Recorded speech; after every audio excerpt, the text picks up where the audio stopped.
انداز دیکھیے، ارشاد فرمایا والعصر، رب فرماتا ہے مجھے زمانے کی قسم ہے۔ اللہ کو بھی قسم اٹھانے کی ضرورت ہے، مالک کریم کو بھی کیا حاجت ہے کہ وہ قسم اٹھائے، لیکن تاکید کر کے بات ذہن میں اتارنے کے لیے۔ انسان کا مزاج ہوتا ہے نا، جس بات پہ قسم اٹھائی جائے اس کو انسان سمجھتا ہے زیادہ پکی ہے، تو تبھی انسانی کے مطابق بات کی۔ فرمایا والعصر، زمانے کی قسم ہو۔ انسان کو پیدا کرنے والا رب قسم اٹھا کے انسان کی ایک بات کرتا ہے، والعصر، مجھے قسم ہو زمانے کی، ان الانسان لفی خسر۔ انسان کو پیدا کرنے والا رب فرماتا ہے بے شک انسان خسارے میں، گھاٹے میں، نقصان میں۔ لوگ اس کو کہہ رہے ہیں بڑا سیٹ ہے، لوگ کہہ رہے ہیں بڑا کامیاب، یہ بھی کہہ رہا ہے اللہ کا بڑا شکر، لیکن پیدا کرنے والا رب، انسان کو بنانے والا، اس کو جاننے والا رب فرماتا ہے مجھے زمانے کی قسم ہو یہ نقصان میں۔ اور خسارہ اس خسارے کو نہیں کہتے کہ لوگ کہتے ہیں میں نے کاروبار کیا تھا تو نفع نہیں ہوا، نقصان ہوا۔ خسارہ اس خسارے کو کہتے ہیں جو اصل مال بھی ضائع ہو جائے، راس المال بھی ضائع ہو جائے تو کہتے ہیں خسارہ ہوا، یعنی اس کے پاس جو تھا اس میں بھی یہ خسارے میں کہ یا اللہ سارے خسارے میں۔ فرمایا نہیں، الا الذین آمنوا، جن میں 4 صفتیں پائی جائیں وہ نہیں خسارے میں۔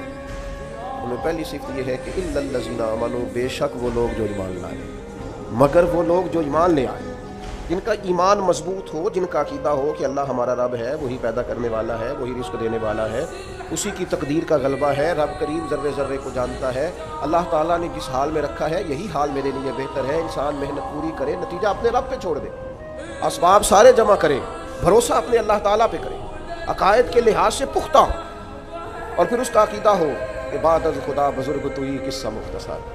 کائنات میں سب سے عرفہ والا، عظمتوں والے، شانوں والے، بلندیوں والے، رفعتوں والے، کائنات کے امام، نبیوں کے امام، رسولوں کے امام، فرشتوں کے امام، محبوب مطلق اگر کوئی ہے تو جناب محمد رسول اللہ ہے صلی اللہ تعالی علیہ وسلم۔ سب سے اولا و اعلیٰ ہمارا نبی، سب سے بالا و اعلیٰ ہمارا نبی، اپنے مولا کا پیارا ہمارا نبی، اور دونوں عالم کا دھولا ہمارا نبی۔ نظریاتی پختگی حاصل ہو، عقائد پختہ ہو، ایمان میں عقائد پوری طرح داخل، عقائد اہل سنت کا پابند ہو بندہ۔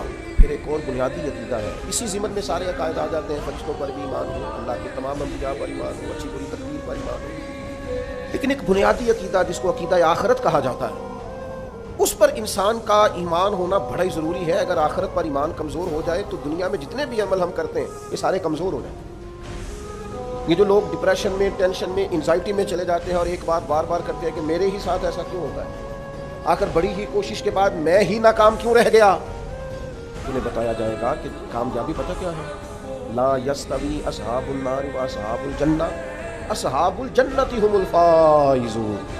جنتی اور جہنمی برابر نہیں ہے، کامیاب وہ ہیں جنہیں اللہ تعالیٰ نے اصحاب جنت بنایا ہے۔ جو جنتی ہیں وہ کامیاب ہیں، جس کو اپنی آخرت کے تعلق سے اللہ تعالیٰ نے فکر سلیم دی ہے، راہ ہدایت دی ہے، اعمال حسنہ پر استقامت دی، اور وہ سمجھتا ہے کہ میں محنت اپنی آخرت کو ٹھیک کرنے کے لیے کر رہا ہوں، جد و جہد میری اپنی قبر کے لیے، حشر کے لیے، آخرت کے لیے۔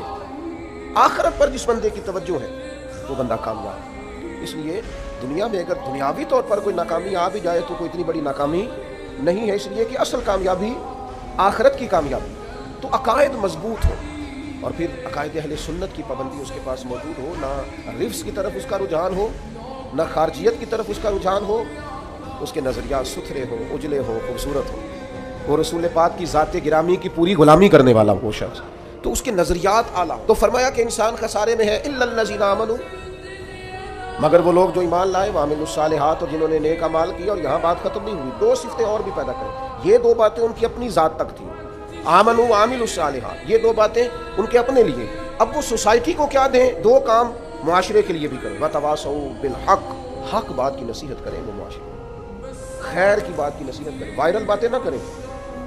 آج کل یہ موضوع چل رہا ہے تو ذرا میں اس پر بولوں گا تو کچھ ویوز میرے بھی بڑھ جائیں گے۔ وائرل باتیں نہیں کریں، وتواصوا بالحق، وہ حق بات کی نصیحت کریں، کلمہ حق کہیں اور حکمت کے ساتھ کہیں، ادعو الی سبیل ربک بالحکمہ، دانائی کے ساتھ کہیں، لوگوں کو سمجھانے کی نیت سے کہیں، کلمہ حق ان کی زبان پر آئے۔ اور میرے نبی پاک علیہ السلام نے فرمایا سب سے افضل جہاد ظالم بادشاہ کے سامنے کلمہ حق کہنا۔ آپ حق کے ساتھ کھڑے ہوں، پھر آپ لوگوں کو امر بالمعروف کریں، پھر نہیں عن المنکر کہیں، اور وہ بھی بندہ دیکھ کے نہیں، اگر امیر آدمی غلطی کر رہا ہے تو پھر آپ خاموش ہیں، اگر کسی غریب کو کرتے دیکھ لیا ہے تو آپ نے دینی حکمت کو بھی پیش نظر نہیں رکھا اور اسے رسوائی کر دیا ہے، آپ نے اسے سخت ترین تکلیف سے گزار دیا ہے۔ حق بات کی نصیحت کریں، اور جو لوگ حق بات کہتے ہیں نا ان پر تکلیف بھی آتی ہے، تکلیف آتی ہی ہمیشہ حق کہنے والے۔ تو چونکہ میدان لگایا ہے، اب حق میں نکلے ہو، اب تم نے سفر شروع کیا ہے تو بھائی پیروں پہ چھالے تو پڑیں گے، سفر کرو گے تو تھکاوٹ تو ہوگی، کوئی رستہ طے کرو گے تو گرد تو پڑے گی، اگر کسی سمت تیز دوڑو گے تو مخالف سمت سے ہوا تو تیز آئے گی۔ اب وہاں گھبرانا نہیں، کمزور نہیں پڑنا، تھکی باتیں نہیں کرنی۔ اب ایسا نہ ہو کہ تم نے معذرت خواہانہ رویہ اختیار کیا، وَتَوَاصَوْا بِالْحَقِّ وَتَوَاصَوْا بِالصَّبْرِ، وہ حق بات کی وصیت کرتے ہیں اور ایک دوسرے کو صبر کی تلقین کرتے ہیں۔ 4 صفات پیدا کریں تو خسارے سے بچ سکتے ہیں۔